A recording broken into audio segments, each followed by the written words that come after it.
আজকে আমি আবারও একটু নতুন রেসিপি নিয়ে চলে এলাম। দেখুন এখানে নিয়েছি আমি ছোটো উস্তা। তো আজকে আমি বানাবো উস্তার পুর।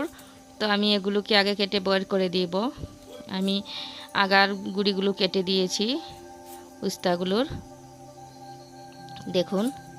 আর আমার রেসিপি যদি ভালো লাগে, আরও নতুন রেসিপি পাওয়ার জন্য আমার চ্যানেলটি সাবস্ক্রাইব করে দিয়ে না, যে যেখান থেকেই দেখছেন আমার চ্যানেলটি লাইক দিয়ে দেবেন ও কমেন্ট করে জানাবেন কেমন হয়েছে। তো দেখুন এবারে আমি উস্তাগুলোকে সেদ্ধ বসিয়ে দিলাম। তো আর ওখানে আমি সামান্য দিয়ে দিলাম হলুদ, দুটো লবণ, যাতে লবণ লাগে খাবার সময়। তো আমার উস্তাগুলো সেদ্ধ হয়ে গেছে। তো ওখানে আমি উস্তাগুলোকে নামিয়ে নিলাম। তো দেখুন আমার উস্তাগুলো। তো এখন আমি উস্তাগুলোকে মধ্যে থেকে চিড়ে দেব সমান করে। তো এরকম করে আমি এখন কাট লাগিয়ে দেব উস্তাগুলোর। আর উস্তার পুর যদি কেউ খেয়ে থাকেন তাহলে বলবেন, আর কেউ যদি না খেয়ে থাকেন তাহলে একবার হলো এইভাবে বানিয়ে খেয়ে দেখবেন, খুব দারুণ লাগে খেতে। আর যারা কম খেতে চায় তারাও খেতে চাইবে, ছোটো বড় সবাই। তো দেখুন আমি সবগুলো বিচি বের করে দিয়েছি।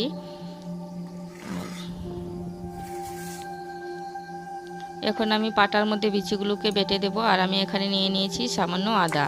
তো সবগুলো আমি একদম ভালো করে বেটে নেব। তো দেখুন আমার বিচিগুলো বাটানো হয়ে গেছে। আমি একদম মিহি করে বিচিগুলোকে বেটে নিয়েছি। তো এখন আমি কড়াই বসিয়ে দিয়েছিলাম, আর আমার কড়াই গরম হয়ে গেছে। আর আমি দিয়ে দিলাম সামান্য তেল। আর এখানে নিয়েছি আমি একটা বড় পেঁয়াজ।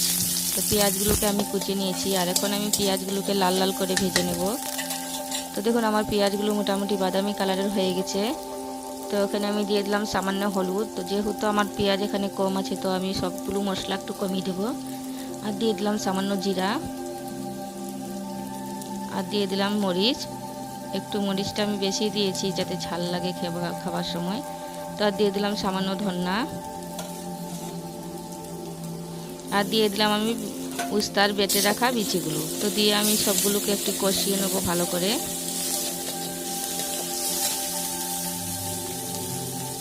আর ওখানে আমি দিয়ে দিলাম স্বাদ মতো লবণ। তো সবগুলো মশলা আমি একসাথে, আমি এখানে জল দেব না, জল ছাড়াই মশলাগুলোকে ভালো করে কষিয়ে নেব। আর আমি দিয়ে দিলাম এখানে 1 চামচের মতো ম্যাগি মশলা। এই মশলাটা দিলে আবার খাওয়ার টেস্টটাও বেড়ে যায়, আর একটা গন্ধও খুব সুন্দর। তো দেখুন আমার মশলাগুলো কষানো হয়ে গেছে। তো এবার আমি মশলাগুলোকে নামিয়ে নিলাম। তো এবার আমি উস্তাগুলোর মধ্যে দিয়ে দেবো পুরগুলো, ভেজে রাখা মশলাগুলো। তো সব কটির মধ্যে এরকমভাবে আমি ভেজে রাখা মশলাগুলো দিয়ে দেবো।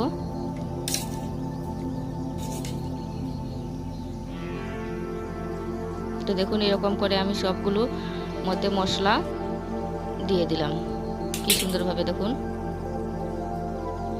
আর সবাই দেখেন আমার চ্যানেলটি সাবস্ক্রাইব করে দিয়ে আর লাইক দিয়ে দেবেন। তো এখানে আমি দিয়ে দিলাম ময়দা।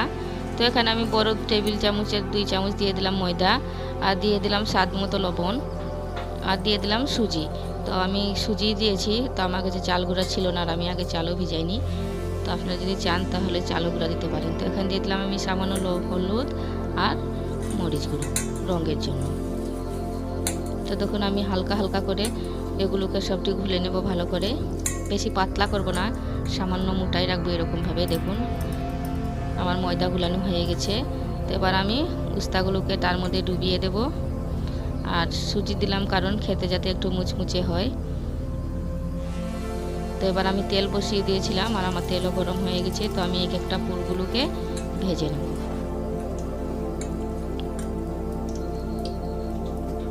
তো দেখুন আমি সবগুলো পুরকে একসাথেই ভেজে নেব। তো আমি উলট পালট করে ভালো করে ভেজে নেব কম আছে। তো দেখুন আমার পুরগুলো হয়ে গেছে। তো এবার আমি পুরগুলোকে নামিয়ে নিলাম। কি সুন্দর হয়েছে দেখুন, খেতেও বেশ খুব দারুণ। আর ভিতরে মশলা পুর দেখুন কি সুন্দর। আমার রেসিপি দেখার জন্য সবাইকে ধন্যবাদ।